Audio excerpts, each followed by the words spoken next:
I'm thinking about going from sales to management. What do I need to know? This is an important question. I'm Sylvan Bell. I'm coming to you live from Sacramento, California on a perfect day to talk about sales and a perfect day to talk about sales to management. And we've already talked about nobody likes the salespeople, the money changes. Now we got to talk about that nobody likes you. And you're like, what? Nobody likes me? Yeah, because like all the people who, if you're staying inside the same company, all the people you used to work with weren't being used to being held accountable by you. Now you're holding them accountable and now you're telling them what to do. Now they look at you, you're like, that guy, that girl's the pariah, they're the problem, not me. I'm just trying to get by and do my job to the bare minimum, right? This is the feeling. There's a definite shift. And what you're going to notice is people treat you entirely different. You're like, hey Scott, that's not going to happen to me. I'm going to tell you, chances are pretty darn good that it's going to. Chances are pretty darn good that the person's going to be like, you can't hold me accountable. We used to hang out, and we used to go bowling, and we used to go fishing, and we used to go root beers together. But now you're my manager, and we can't do that, okay? There's some tension, and it creates some tension, and especially the first time you have to let somebody go, the first time you have to write somebody up, or the first time you have to calm everybody down in a meeting and then give them bad news or change a pay plan. Nobody likes you.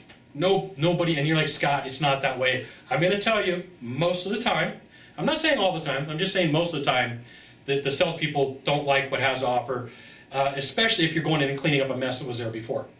So I've seen this happen where a sales guy, sales girl says, you know what, I think I'm going to go do management. I'm cool with, the money change. I'm cool with nobody liking the salespeople. But what they're not really ready for is how much pressure gets put on you that nobody likes you. And so here's the other reason. So the salespeople struggle with you.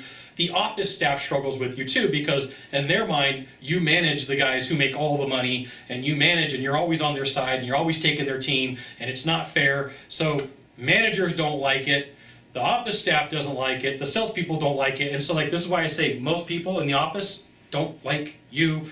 They don't care for you. And I'm not saying this is every single time. You could agree, you could disagree. That's cool, no problem. If you're a sales manager watching, you're like, hey, everybody likes me. I'm going to say most of the people didn't like you. There's a couple people who don't like you. Or you could be a sales manager. You could write in there like, yeah, you're right, Scott. Nobody likes me in the building, right? That's normally how it is, because everybody looks around. They're like, you get paid, and all you do is you just answer questions for the sales guys and just verify that their paperwork is right. I'm minimizing on purpose, right? You get paid X amount of dollars. And so it comes back to the money situation again. You're getting paid on the back of a sales guy to get paid, right? And it's like, you can't make it comprehend for somebody who works in the office. Sometimes you can't make it comprehend for a manager. That's what you need to know. Most people in an office, whether it's a salesperson or administration staff or other managers, don't like the sales manager because they're always taking the salesperson's time and how they get paid, and I could just keep adding from there. There you go. You got one thing to do from here, just one thing. Find the subscribe button and click on it. Every time I send out a video, you'll get an update. This is Scott Bell Consultant sent another fantastic video. You should check it out, which you should. We'll see you soon. Aloha.